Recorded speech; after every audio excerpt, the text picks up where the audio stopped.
Thank you, Liz and Pat, for bringing together again this exceptional community, genuine life, love, lifelong commitment to health and well-being. It's so important these days, and to have these real conversations, right, on how we can take better care of ourselves. And I just want to say hi. I'm seeing some people I haven't seen in a long time, so it's nice to see you guys and some familiar faces as well. So it's great to be in community tonight. So plant-based eating and vegetarian diets, or I hate to use that word, you guys know that. But why do we want to eat more plants? I mean, I think we all kind of know the research is pretty clear, so we can just come from that angle. The research is abundantly clear. Eating more plants, plant-centered, plant-based, however you want to adapt to it, reduces our risk for heart disease, diabetes, and cancer. It's not that meat is bad. It's not that we should all be, vegetarian and plant eaters. It's about the fact that, I always say this, the power's in the plants. Okay, so the power's in the plants. And meat, certainly, I just want to give the caveat, can be part of a very health-supportive diet. Absolutely. But tonight's focus really is to kind of demystify vegetarian eating. And I want to talk about it. I'm going to take it from a different stance. Most of you who know me, I've got 100-something recipes on my website on how to saute greens and make salads and vegetarian bean chilies and all kinds of good stuff like that. But tonight's focus is actually going to be a little bit more whimsical. I'm going to take three main dishes that we all kind of have an affinity for. I'm going to take mac and cheese, and I'm going to take bacon, lettuce, and tomato sandwiches, and I'm going to take brownies, like a chocolate cake, actually, a mud cake. And I'm going to upgrade them or modify them so that we can eat them in a more plant-centered and health-supportive way. So to back up, let's just talk about for a second, like, why do we, what are the different categories of vegetarianism? I know that my eating has changed a lot in, over the last 20-something years. So there's veganism, okay, and there's being vegan. So some of the recipes are going to actually be vegan, which basically means there is no animal protein at all, right? That includes eggs, for example, and dairy. So when we talk about vegan ways of eating, vegan lifestyles, that's really what we're talking about, right? So there's no dairy, there's no cheese, there's no eggs. However, some of us might be something a little bit more modified. So we might be having a pescatarian way of vegetarianism. So that basically means that we're eating everything except chicken and poultry and beef, but we are eating eggs and we are eating fish with all the other things in terms of protein, okay? We might be lacto-ovo, which basically means, again, we're not eating any, I say things with eyes, but we're eating some dairy products and we're eating eggs, okay? So that's another kind of category of eating a plant-centered or a plant-based diet, right? So, all of those, depending on what resonates with you, you have to notice your energy. I'll share a particular example. In 2019, after being pescatarian for a very, very long time, I all of a sudden felt that I was going to let go of fish. And so I really had eggs. I never really do dairy, so that wasn't part, but I decided to let go of fish. And I did that for about a year.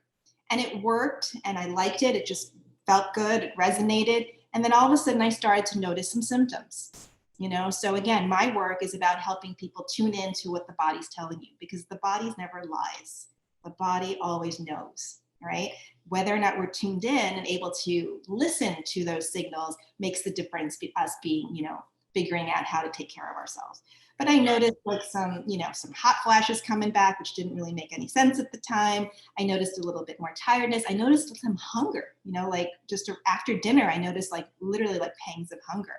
So I slowly started to add back in some fish. But one of the benefits that came from that was how I ate the fish, right? It really became very much a condiment. So even today, 2 years later, while I enjoy some high quality salmon and swordfish and flounder, it really becomes, instead of, kind of the center of the plate, it's become more just part of an overall plant-rich diet, right? So even that changed significantly. So I encourage you, and we'll talk about some issues around protein. So one of the biggest myths about protein is that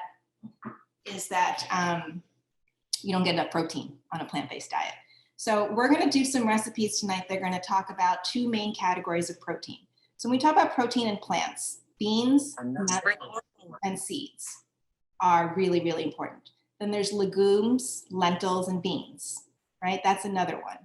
And then we're going to talk about something called tempeh, which are soy-based products, okay? High quality, whole foods versions of soy proteins. So you can definitely get enough protein in your diet. We're going to be making some pasta tonight that's made with red lentils, okay? So from that standpoint, we're getting the lentil and the legume, the high protein pasta. So there are many, many easy ways to get sufficient amount of protein on a plant-based diet. So we don't have to worry about that. And of course, if you do enjoy eggs, that's fantastic too, right? That's an easy add-in as well. There are some key nutritional issues you want to be aware of though when you're going, depending on how far along the vegetarian vegan spectrum you go. And one of them is B12. And it's worth noting because if you are 100% plant-based, that is vegan, not having any animal protein at all, B12 only exists in the animal kingdom from a bioavailability standpoint, okay? There's a little bit in some other sources of plants, but not really enough to provide most people with a generally high enough level of B12. And B12 is mood and metabolism. It's your energy vitamin, okay? So if you are on a vegan or plant-based diet, you're gonna wanna supplement with some high quality B12, okay? We're gonna be using a really nice option, and that's nutritional yeast. Nutritional yeast is a way to get some B12 into the diet. Again, that it's not 100% what you need, but it certainly can add and supplement, you know, and we're going to use this in our mac and cheese. Nutritional yeast is great for sauces, vegetables, even popcorn. I love this on popcorn. It's very cheesy and nutty. Okay. The other thing is omegas. So omega-3 fatty acids are another, and I think that's what I was deficient in when I was having that transition away from eating enough fish in my diet. And, you know, omegas are in walnuts for sure. But again, from a bioavailability standpoint, you're going to want to make sure you have a little, if it agrees with you, some good high quality salmon and tuna, those oily fatty fish like sardines and mackerel, right? Omega-3 fatty acids are those anti-inflammatory fats, and they're really important from a health standpoint, right? So those are kind of like the main things. And of course, everybody goes, okay, what about calcium, right? If I'm not drinking milk, I'm not getting dairy products, how am I going to get my calcium? Well, a little bit of, you know, some insight into that. Our best source of calcium is in our greens, in our leafy greens. Okay, so that's our arugula, kale, broccoli, Swiss chard, etc. Right? Calcium in dairy, cow's milk dairy, is not necessarily the best because it comes with some other sort of pro-inflammatory, potentially pro-inflammatory side effects. So we want to understand that, again, being on a plant-based diet, you can have calcium.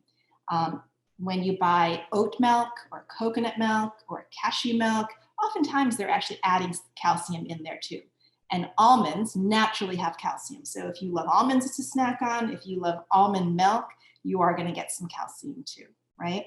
So speaking of which, what are some really good substitutes for dairy when it comes to plant-based? Because I get these are the most common questions I get. I love cheese. What about cheese? How can I give up cheese, right? Okay, so the good news, in just the last 3 years even, the products on the market, high quality products on the market for vegan cheese or plant-based cheese have exploded. I'm going to share with you tonight a few of my favorites. The first one, I love feta cheese. And you okay? Yeah? Is BioLife. Okay, so BioLife has this, I'm showing you their feta cheese. And most of these cheeses, again, dairy-free, also no soy. These are not soy-based. There's no gluten. This is made with coconut oil. And this actually has an infusion of B12 in it too. So again, a lot of these products have taken the extra step, recognizing that people are eating plant-based diets. But the base of this essentially is coconut oil, and it's fantastic. So BioLife also makes a cheddar and a mozzarella and a provolone and a Gouda, and the list goes on. So I highly, highly recommend. This is another brand of cheeses. It's called Good Planet. This happens to be a shredded mozzarella cheese. And again, so here, coconut oil, potato starch, these are also non-genetically modified. So you want to make sure whenever you're buying any of these products that you're looking for that non-GMO side, right? But again, these are also soy-free. So we're going to go through some other products, but that we'll be using in our mac and cheese. Come on, man. I wanted to go home and do this freaking. This is my one of my favorite yogurts. Yogurt, whether it's dairy or non-dairy, is oftentimes a real sugar bomb, all right? There can be up to 15, 16 grams of cane sugar in yogurt, which kind of is not really getting you in the right direction when you're trying to eat more plants or healthy in general. So which first thing, whether you're looking at dairy or non-dairy, you want to look at the grams of sugar. The lower, the better. This one, Siggi, S-I-G-G-I, is made from coconut milk, right? And this happens to have, as a non-dairy yogurt, very low sugar. It's about 8 grams. Some other things have at least twice that. My other favorite product, again, non-GMO, right, coconut milk yogurt, is Cocoa June. And that's a fantastic one. I just don't have one for display. But my point being is that, and even butter, we're going to be using butter tonight, okay? So Makeovers is, again, coconut oil based, some cashew milk going on in there, which we'll be doing for our mac and cheese. There's just a host of wonderful ways to not miss out on the flavor and the enjoyment, you know, when you're trying to move from more plant-based alternatives. And here's what I recommend. Just try it out. Transition, you know, instead of having, you know, your regular cheese every day, see if you can mix it up. Try a week, you know, and see what you notice. But in general, when it comes to working with clients who have a lot of digestive problems or are working on inflammatory issues, you know, cow's milk dairy tends to be something that once you take it out, you feel better. You really don't add it back in, but you don't have to be deprived at all. And here's another one I want to share with you. This is what we'll be using tonight. This is Good Planet, again, the cheddar cheese that we'll be using in our mac and cheese. Also comes shredded. This is sliced. So, and it melts really well. So, you know, come a long way since just in the last, you know, 3-4 years of what I've seen. So we've talked about dairy, we've talked about some healthy fats, we've talked about protein, and we've talked about the importance of B12. Now, the other thing I want to do before we jump into our recipe tonight is most folks who venture into plant-based eating have to be wary of processed food, okay? Because there's, like anything else, we live in this mass consumer society, and the food industry is more than ready to serve up you know, healthier versions of our you know, potato chips and all our snacks and our crackers. But at the end of the day, just because, I always say this, just because it's organic, you know, vegan, non-GMO, doesn't necessarily mean it's healthy, okay? The same rules apply, you know, whole, unprocessed is better. And at the same time, like I just mentioned, there are some higher quality substitutes out there. And these are 2 of my favorite. And again, these are not everyday foods, but again, you know, ways to build your pantry, keep it exciting. You can certainly make your own, but these are my favorite kale chips, okay? And they're just that, it's kale chips and some sunflower oil, some tahini, so it's got a little protein in it, a little vinegar, a little apple cider vinegar, really, really nice. Okay, got the crunch, got the salt, right? And you're eating your greens, so you get credit for that. And then this one I have to mention. It's my really, really yummy treat. These. Okay, so I'm a kid of the 70s. I grew up eating Cheetos. Okay, so this is like the healthiest version that I can find that's actually tastes really, really good. And these are vegan white cheddar cheese puffs, right? Now again, is this whole? No, of course it's processed, right? But what I want to suggest to you is there's a way to sprinkle in some good high quality versions of your favorite foods, right? And keeping it real. And then the last thing before we dive into our recipe tonight, I really want to demystify this. You know, there's a huge market now for plant-based burgers, right? We've all seen them. There's the Impossible Burger, there's the Beyond Meat, Beyond Beef. So I get so many questions on this. Beyond Meat is really the highest quality plant-based ground product out there. It's made from pea protein, and some rice, and there's no soy, and it's 20 grams of protein in it. It's non-GMO. It's got healthy fats in it. It's got coconut oil in it, sunflower oil in it. It tastes amazing. You know, so sometimes it's just easier to throw this on the grill than do like a veggie stir fry. And I can appreciate that on certain, you know, you go to a barbecue or you want to just feel like you're eating a real burger and you're trying to move away from some of the other, you know, animal protein. So it's a really good thing to have around. So I encourage you to try Beyond Meat. I'm not a big fan of Impossible Burger, just officially, because in contrast, that is genetically modified and that does contain soy and some not so great healthy fats in it. Right? So again, discernment's really important when it comes to looking at the upgrades you're eating. Okay, so I hope that's an overview of some of my favorite products. We'll go through more as we dive into our recipe. And the first thing I want to do is work on our mac and cheese. Okay, so the mac and cheese, how do we make the cream? This is the secret. I took some cashews, some raw cashews, and I put them in a bowl of water. I soak them overnight. That just makes them really soft, plumps them up. We're gonna blend this in my blender, and we're gonna add a few ingredients, and it's gonna make the cream or the cheese sauce. Okay? I actually, if you go to my website, I use this to make a cheesecake. So using nuts is another form of getting, you know, that cheesiness in a lot of plant-based versions of recipes. So I'm just throwing that in there, and I'm going to throw in my lemon juice. Here's my lemon juice.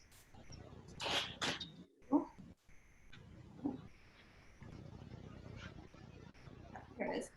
Throwing in some fresh lemon juice. And again, Liz, you're going to distribute these recipes so everybody will get a copy of the specific recipes. I'm going to throw in some freshly squeezed lemon juice, just a couple tablespoons there, and that's about a little over a cup of the cashews. And then we're going to throw in about 4 tablespoons of this nutritional yeast, which again is a wonderful cheesy substitute. It's got some good B12 in it. It's got some protein in it, a nutty flavor to it. People put this in salads and soups. So I'm going to do about 4 tablespoons.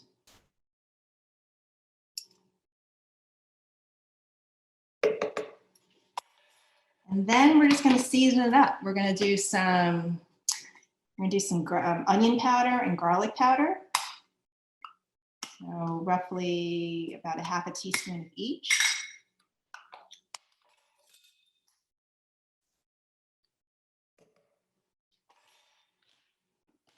And of course, you know, when it comes to our seasoning, our condiments, we're always thinking about how can we sort of add up level the nutritional quality, and that's turmeric, right? So I'm a huge fan of turmeric.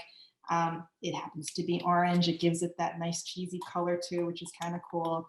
But nice host of anti-inflammatory benefits there, as well as some really deep, rich flavor. Okay, so we're going to throw all of that in, and then we add some water. So essentially, we're going to be adding roughly 2 cups of water to it.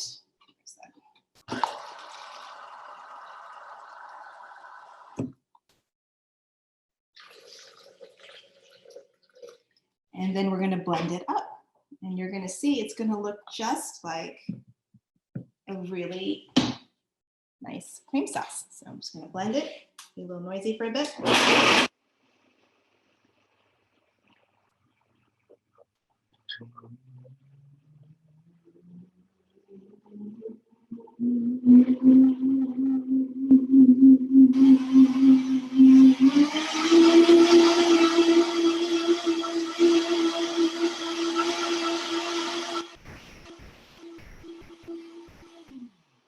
Don't have a high-speed blender. I happen to be using a Vitamix because of the cashews, and especially, you know, if you haven't soaked them overnight, which I do highly recommend if you can, at least for 4 to 6 hours at a minimum. You can just keep blending them. You're going for a super liquefied, creamy consistency. Now, one of the things, and I'm just going to take you over here now. One of the things that I love about this recipe is I've decided to enhance it a little bit by sauteing some caramelized onions, which again, just because we're eating plant-based doesn't mean we sacrifice depth of flavor. So I'm gonna do a little saute, just some onions and some vegan butter and olive oil. So a little bit of olive oil in the pan, get that going. Again, my Mykonos cultured vegan butter. You can see it. It looks just like butter. It's got the creaminess to it.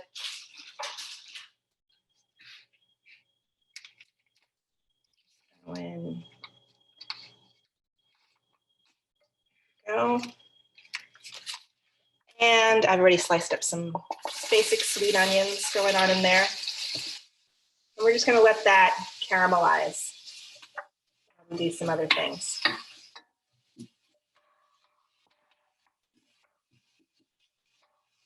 Okay, so I've already cooked up the pasta, that red lentil pasta, which again is actually, that's the Barilla brand, right? And it's got 13 grams of protein.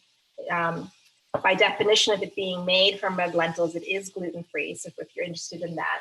My other favorite brand of pasta, I just thought I'd highlight it here, is made also with lentils, but it's got a little bit of brown rice in it, and that's Bio Natural. And these taste amazing. So again, I don't think you have to sacrifice flavor or texture when you're looking to get healthier versions of pasta in your rotation.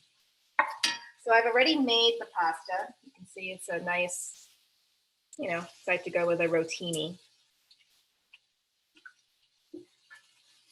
Okay, now I'm going to take you back over here.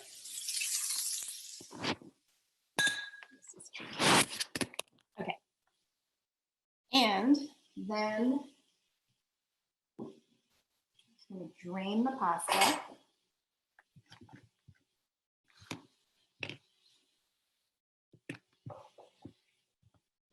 Drain the pasta.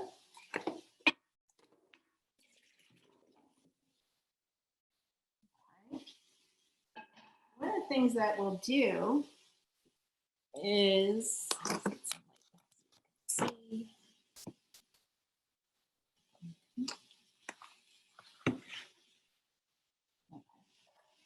is the cheese. So the cheese, again, if you can find shredded, sometimes they don't have all the varieties, but this one, what I find, it works just as well. And you're just going to take like 3 slices. It's going to end up being about a 1/4 cup. And you can see they look just like regular cheese slices. And you're just going to slice them up.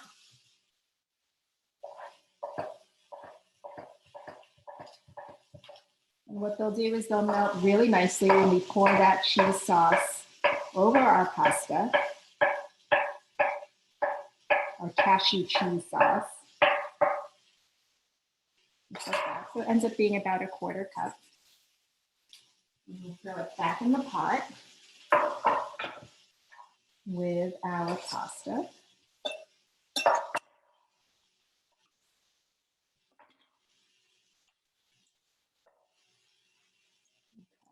And I'll be happy to take some questions at this point, Liz or Pat, if anyone's tuned in for that. Feel free to tune in. If anybody had any questions, they could unmute and ask.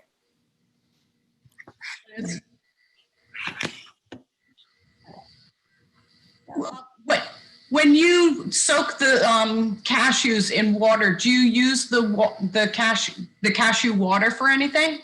Great question. So the answer is no. I drain the cashews. Yeah. There's no value. If you want to soak them the night before, and let's just say whatever your schedule is, I'm going to use it later. I wouldn't leave them. You can store them in an airtight container, dry and rinsed, but not more than 2 days maximum, because they will grow bacteria, right? And become not so healthy. So if you're going to soak them, just be sure you're going to use them in your recipe, within a couple days. So here's the cheese sauce. Nice. Right in there. And just so you know, I enjoyed a batch of this earlier today. It was so delicious. So good. So, and if you can see it, again, you just don't have to. This is cashews, folks, right? Cashews with a ton of flavor. And so you're going to add, your salt and pepper to it. You can even make it spicy. You could add some chipotle pepper to it. Whatever you like. You can also, there's a baked version of this. So you just put that, how they have baked mac and cheese. This is a one-pot version, but you could easily put this into a baking dish. Do your caramelized onions. I'm doing like a little panko breadcrumb going on in there. Layer it up, put it in there. Not long, because it's really kind of cooked. So maybe 10 minutes on high heat. And it just bubbles up and bakes really nicely. However, here's a tip. When it comes to the mac and cheese, to reheat it, you're gonna make leftovers, presumably. It tends to dry out a little bit because the sauce gets gets really absorbed. So what you can do is add some water to it just in the reheating process, just to get it a little bit more liquefied. So just a note, depending on what happens. You didn't do anything wrong. It's just the nature of the sauce sometimes gets a little less liquefied. So you want to reheat it by adding some water. A little lemon juice sometimes is nice too, or your favorite non-dairy milk. Little oat milk, coconut milk, things like that. Whatever adds a little bit more liquid to it. Okay, so then we put that on the stove, right? And there you go. There's your mac and cheese. Ton of protein, no dairy, and full of flavor, and keeps really well, by the way, as I mentioned. That is a huge thing when it comes to eating plant-based. For me, I like to make things ahead of time in batches. And so when it comes to roasting vegetables or making a big salad, if you will, I'm a big fan of making what's called Veggie Balls. So I'll make a batch of quinoa, I'll roast some vegetables, I'll have a can of chickpeas and beans, and I'll just sort of make a whole bunch of combination, And that's another way to make eating plant-based really interesting, right? It's not just a salad, right? You want to add variety. Variety is the key to eating a healthy plant-based diet, right? Because as I've said before, when it comes to plants, they're like a symphony. And so it's the actual cofactors when everything comes together that make it really, really nourishing and really nutrient dense, right? So you want to have that color, you want to have the flavor and the variety. So just to show you what this is going to look like. So we've got these delicious caramelized onions. Yum. Okay. And then we're going to add some panko. Just some simple, high quality panko breadcrumbs. And again, I'm doing like a stovetop version. If you were doing a baked version, you would layer this up into a baking sheet. And so I like adding that together. Right. And then ultimately, what you're going to do is throw that right in there. That flavor, all the caramelization, a little bit more texture going on when we add the breadcrumbs and the onions, right? And I hope you can see, super, super delicious. And that cheese is already melting and getting even more creamy, right? Christine, have you ever shared this with sort of non-vegetarian, like as a sort of first introduction to company, or I'm thinking of the upcoming holidays, like would we be hated if we showed up at a potluck with that? That's a good question, because here's the thing. I'm of the belief that you don't try to fake like fake people out with that stuff, like, oh, try my mac and cheese or try my mashed potatoes, Right. I'm telling people what it is, and I mean, it's been my experience. Thanksgiving is a really interesting holiday because I don't eat turkey, but I'm also, even when I did many moons ago, I never liked turkey. Yeah. But I love the sides. Thanksgiving to me has always been about the sides. So when I became the way I eat now, I get really excited about Thanksgiving because you can just, it's really all about the plants when you do sides, right? And all the different ways that you can enhance flavor. So the answer is again, I'm just going to say, I really, when I make my desserts, the cashew cheesecake, for example, mine's gone. I remember taking like my cashew pumpkin cheesecake somewhere and next to the real, quote unquote, real cheesecake, and mine was gone. And people didn't even really know what it was, but I just told them it's a vegan cheesecake, So flavor is really, really important, really important, A lot of people are apprehensive about when I give up flavor. When I eat more plants, they're going to give up the flavor. And that's just a myth. That's a huge myth. So, okay. So there is our first dish, which is just really awesome. And the next one is our BLT. Okay. So let's talk about tempeh.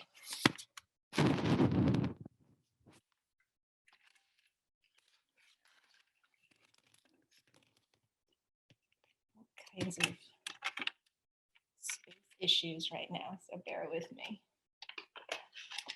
There we go. Okay, so tempeh. So what you do, this is tempeh. So what is tempeh? Tempeh is a fermented whole soy product.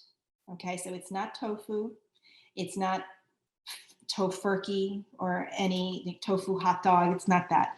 They literally take the soybean, like the edamame, right? The soybean itself, and they ferment it, which means they take a high quality bacterial agent, a probiotic, if you will, and they ferment it, which makes it more digestible and more health supportive, as we know fermented foods are.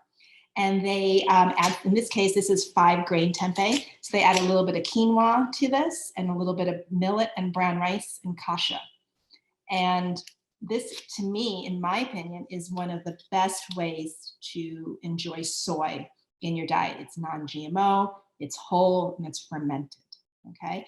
So all the health benefits associated with soy are really on the whole fermented versions of soy that they traditionally consume in Asian cultures, right? So you're going to want to just take this out of the package. You're going to find this where you buy your tofu. So it's refrigerated, right? Where the yogurt is, that kind of refrigerated section. You're going to slice it super thin to make our bacon. Many ways to enjoy tempeh. We slice it really thin, just like that. I've got a 4-ingredient marinade to make our bacon. So that starts with our olive oil. Okay, so we're just gonna throw in some olive oil. We're gonna throw in a little bit of tamari or soy sauce. This is tamari, which just happens to be a low sodium, gluten-free, non-GMO version of soy sauce.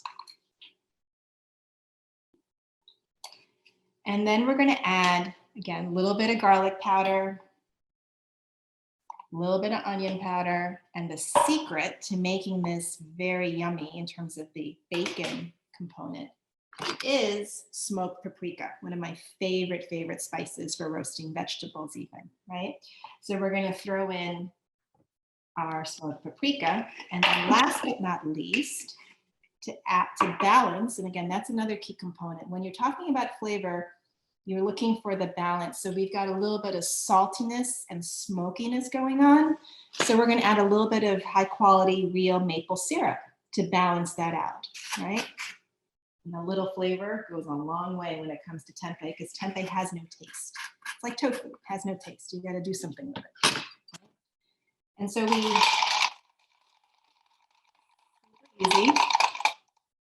Okay. And then we can pour that into whatever container. I tend to use this container quite often for my tempeh. And then I throw in the tempeh. And this is the cool thing. So I'm only gonna I'm making the whole batch right now, but I'm gonna have this in my fridge now. So anytime I wanna fry up some bacon, I'm just taking it out. And the longer it sits, the better, right? So I'm gonna shake it up.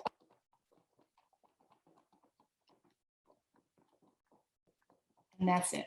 Now, it just gets better over time. You can cook it right away. It's not a big deal. And I'm gonna do that just to show you what it looks like. So, but again, and this will last 7 days easily in an airtight container in the fridge, okay? And then we just take it over to our pan. And we're gonna just literally pan fry it, just like we would bacon.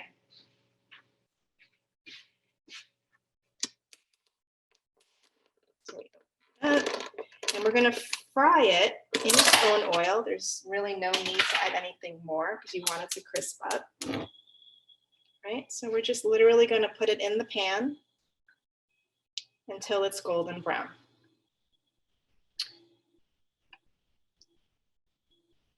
And this becomes wonderful on salads. We're gonna do a tempeh, a TLT. So we're gonna put that, and I'll talk to you about what we do with that in terms of bread. But obviously this goes really well with eggs, right? If you enjoy eggs and you wanna just enjoy another high quality source of protein other than, an animal version of bacon. And this is really nice. Going. And in the meantime, while that's going, I think I'll talk to you about the bread. Oh no, let's talk about the mayonnaise. Surprised no one's asked about that yet. Okay, so you can totally make your own plant-based mayonnaise with cashews, and I've done that. And at the same time, because products have gotten so much better in the market, this is my go-to vegan mayonnaise. This is better than the Veganaise that we've all kind of maybe familiar with. This is Sir Kensington. Sir Kensington also makes a regular mayo, which is wonderful. But this is a classic vegan mayo, which means that it's actually made from something called aquafaba. And aquafaba is fascinating. I have another recipe for that. But if you were to take a can of chickpeas, drain the chickpeas and keep the liquid that the chickpeas were cooked in, that's called aquafaba. And you'll find that in a lot of plant-based cream sauces, right? So it's actually the real deal. So they're using aquafaba, and they're using some lemon juice and some non-GMO sunflower oil. And there's some mustard extract, a little bit of rosemary, salt and pepper. It's delicious, right? So I highly, highly recommend it. The other alternative, of course, to mayonnaise in general is just avocado, right? So take some avocado, mash it up, a little bit of lime juice, a little bit of salt and pepper. It's a fantastic spread when it comes to making our tomato, lettuce, and TLTs, or tomato, lettuce, and tomato sandwiches, okay? So as that goes, the other component is bread. So I got a lot of questions about bread, so can bread be part of a healthy way of eating?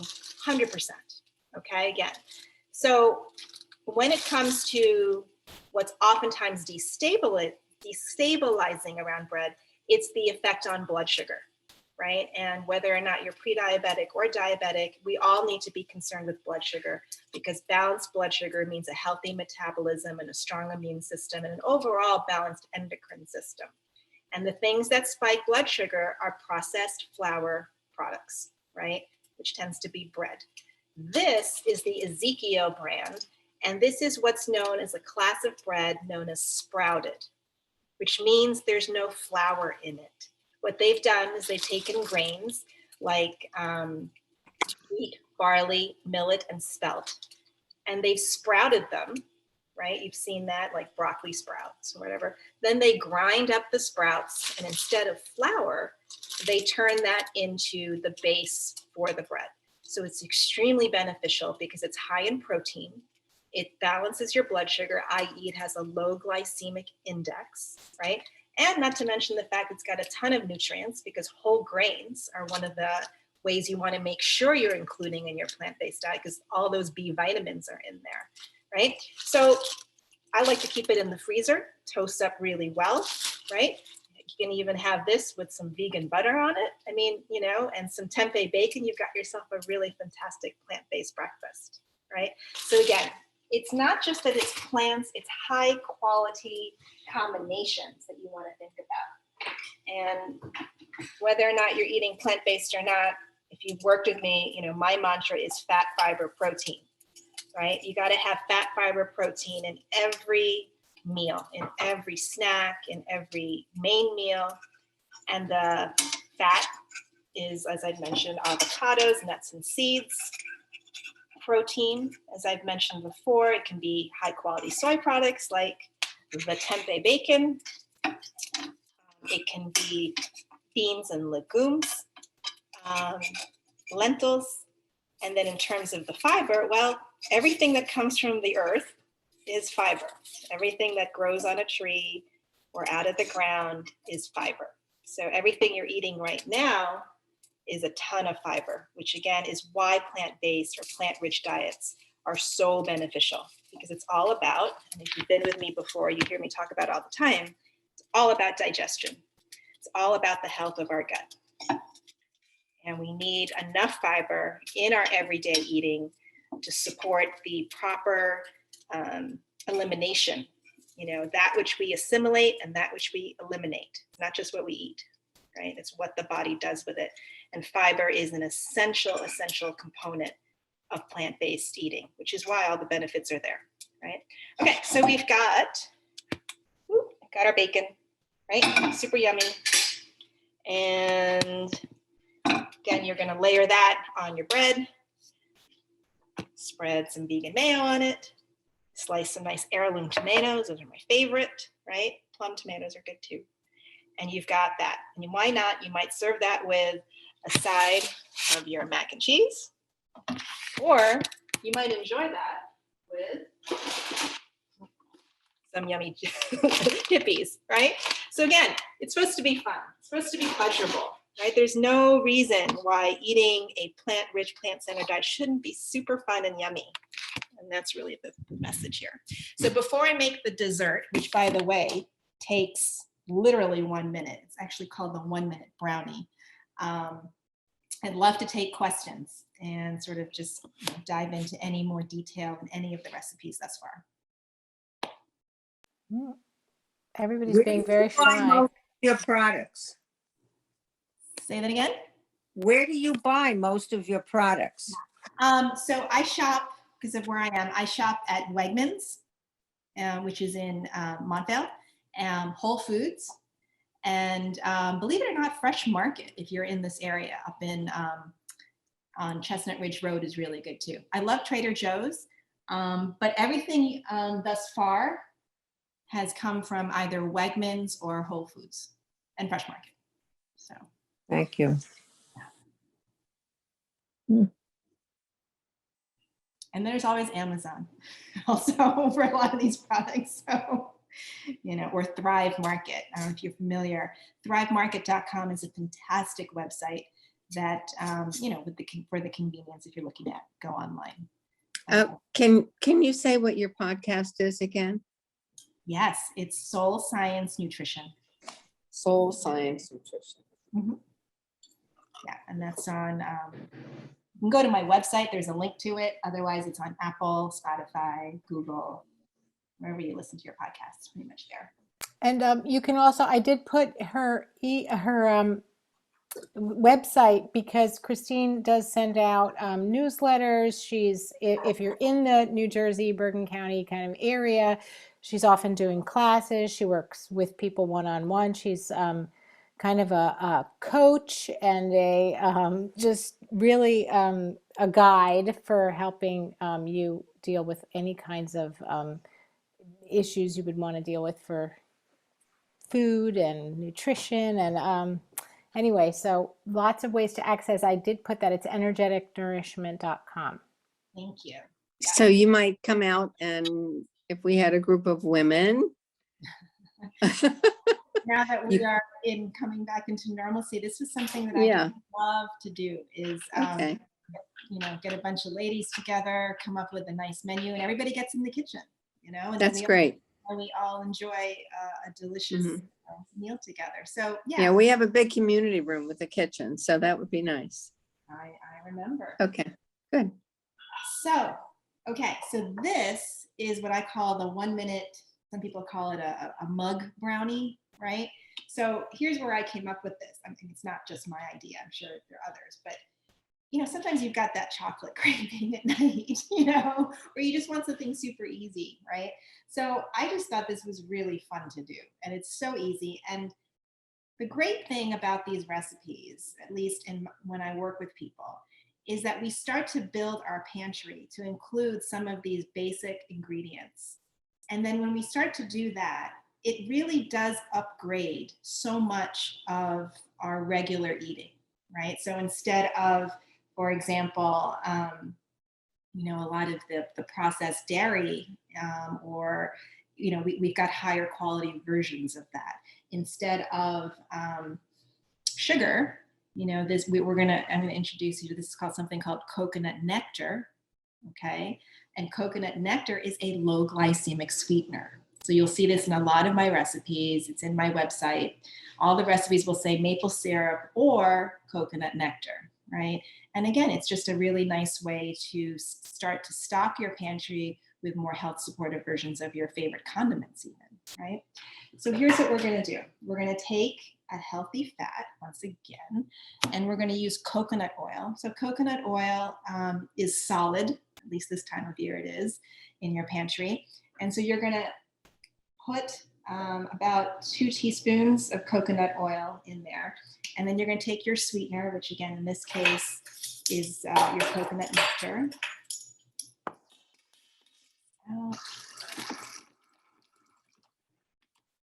Okay, and so we're going to put this, it's going to be something that we prepare in the microwave. Now, in general, I get a lot of questions about this. I'm not a big fan of cooking in the microwave. All right, it's not the best way to do that. In fact, when I went to culinary school, the healthy culinary school I went to, we didn't even have microwaves on site. So this is kind of a little taboo. But I'm a busy parent. I'm a busy mom. I make cooking in advance. I like to use the microwave for reheating. Okay, so you got to let go of the perfectionism sometimes. But in this case, also, I don't really consider it cooking, and it's not an everyday thing. But I'm going to use the microwave to make my 1 minute brownie. So I'm adding my coconut oil and my coconut nectar. I'm going to put that in the microwave just to liquefy it. So it's probably about 15 seconds in that case. Now, other key pantry ingredients are ways to upgrade from refined flours, right? And we can use instead things like coconut flour, which is extremely beneficial. Anything to do with the coconut is very beneficial. It's got a whole host of immune boosting properties to it. Really good high quality fiber too. So we're going to use coconut flour, liquid, and we're going to put our coconut flour in a separate mixing bowl so it doesn't get too messy. And then we're going to add a high quality version of chocolate or cocoa powder. In this case, I'm using something called cacao, which is basically they took the chocolate seed, they ground it up, they didn't add anything, they didn't heat it, and then you have all the nutritional benefits. Good high quality cacao from the cacao tree or the seed is extremely beneficial for blood sugar. Very counterintuitive, right? But it's just a really, beautiful way to demystify that chocolate, if you're a chocolate lover, can actually be part of a healthy way of eating, right? So we're going to take 1 to 2 tablespoons of that. It depends how much sweetness you like. So typically, just as a general rule of thumb, you'll see this in other recipes where I use the cacao powder.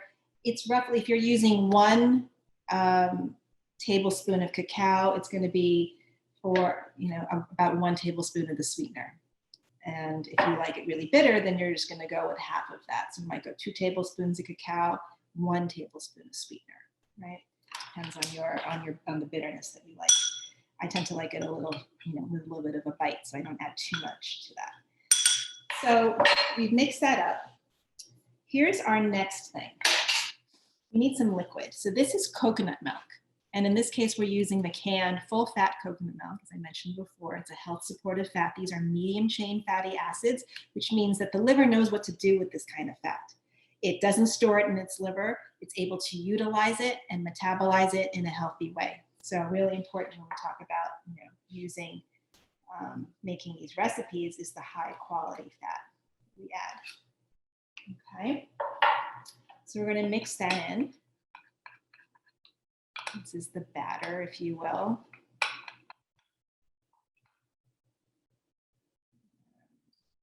And we're going to add our liquid, right, which is just the coconut oil and the coconut nectar. Goes in there. And whisk for this would be easier. And that. You want to add a little bit more liquid. What's going on there?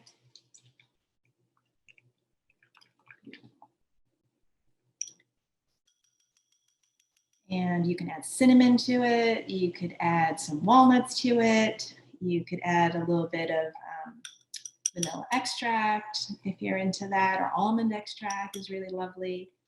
Think whatever pairs well with chocolate cake. Mixing that up really well. Again, no flour in here, so very, very blood sugar friendly.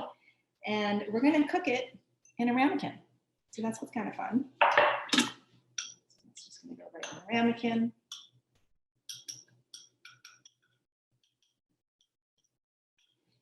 Then another wonderful product I'm happy to share with you. Upgrade to chocolate chips, right? These are called lilies, and lilies are, if you're watching sugar again, these are sweetened with stevia, and they don't have an aftertaste. So I highly, highly recommend. These are, again, Lily's dark stevia sweetened chocolate chips. Another brand out there that's really good is, and is 100% vegan. This might have some little bit of milk solids, but not a lot, is Good Food for Life. Or is it Just Taste Good? I'll have to look at that. But there are some ones that are out there that have no allergens in them. They have no dairy, they have no nuts, they have no soy, or they're not even processed in facilities that have that. But what I like to do with these chocolate chips is I like to stick them in the center of my chocolate cake. So imagine what happens when you put it in the microwave. You get that like nice little ooey gooey center when you cut into it. You just bury them in there a little bit like that. And then you put it in the microwave. My microwave, I put it on high for about a minute. You're going to take it out. And depending if the top is solid or not, you're going to put it in for maybe 15 seconds more here and there. And then you're going to let it sit for like 5 minutes. One, because it's really hot, but two, you just want it to settle a little bit. And it is fantastic. It's just a really, easy thing to do and to enjoy, and you don't have to make a whole lot, and there's no cleanup really. And it really, kind of does the job when it comes to those high quality chocolate cravings. So I think I'm almost out of time, but we've got our mac and cheese. We've got our tempeh, which by the way, obviously goes well with everything, whether or not you make a sandwich or not. And then we've got our 1-minute brownie. So did I miss anything, you guys? No, that sounds good. Does anybody have any questions, anything while we have Christine here that you'd like to ask? We're all just so hungry right now. No, right? Hi, Christine. How are you? Hi. I had a question on the Ezekiel. Can you eat that if you can't eat that if you have bad gluten intolerance, can you? That's a good point. So no, there is gluten because Okay. it's made from wheat. So there is. Just wanted to check. There's no really good, healthy grain breads out there that I can find. That are gluten-free, you mean? Yes. Yeah, when it comes to, and again, if whether or not if you're celiac, you certainly you cannot have any gluten whatsoever. Depending on your level of gluten intolerance, sometimes a real artisan sourdough has very low gluten in it. Like I like Right. sourdough from the Ramsey Farmers Market, for example. There are some other breads out there. I think something called Dave's is out there too. Okay. Really good, high quality. But when you have gluten-free bread, it's kind of interesting because a lot of the gluten-free breads that are out there that are made with rice and millet, for example, right? Right. They tend to be very high on the glycemic index. And that's a bit of a trade-off. So here you are, you're trying to eliminate something that might be causing inflammation, but depending on the bread, which is gluten-free, it might be very, high in carbohydrate. So you gotta weigh that. Now, to answer your question though, my favorite, I'll take it out here, gluten-free wrap is this. It's food for life, okay? And these are made from brown rice, and they heat up in the microwave really well. And I do enjoy those. So, I can't find those anymore because are you getting them at Wegmans? this is Wegmans. Oh, Yeah. I love those, but I was having a hard time finding them. Yeah. Okay. Yeah. And Siete makes cassava flour. Those are really good. Yeah, I've had those. Those are good. Yes. I love Sweet Say. They make really good coconut flour ones too. So those Yeah. So we don't have much more time, but we do have a request to see what that yummy thing looks like. yes. So it's quite hot. So there you go. Oh my goodness. So That looks good. Okay. No, seriously, guys. Okay. Wow. Okay. So you do gotta let it cool, otherwise it'll be quite hot. But it's just so delicious. I mean, the texture is beautiful. It's not too sweet, and a little goes a long way. So it's very satisfying. Okay. Oh my goodness. Thank you so much for just this wonderful cornucopia of yummy things. We're going to definitely, just as a reminder, she's going to send me a PDF of the recipes. And we'll be able to link that and access that on our YouTube channel when the video of this evening will also be there. So you can kind of rewatch, maybe get some friends together and have a little cooking party. So we thank you so much, everybody, for joining us. And Christine, thank you for your generosity and your love and care. We really just really appreciate it. And as you go out into your week, friends, we wish that you are well, that you continue to be well. Have a good, we'll see you next week. All right, Thank guys. you. Thank Bye. you so much. Enjoy. Fabulous. Bye. Thank you, Christine, and fabulous. Just thank you. Wonderful, Everybody. wonderful, wonderful. Yes. Thank you.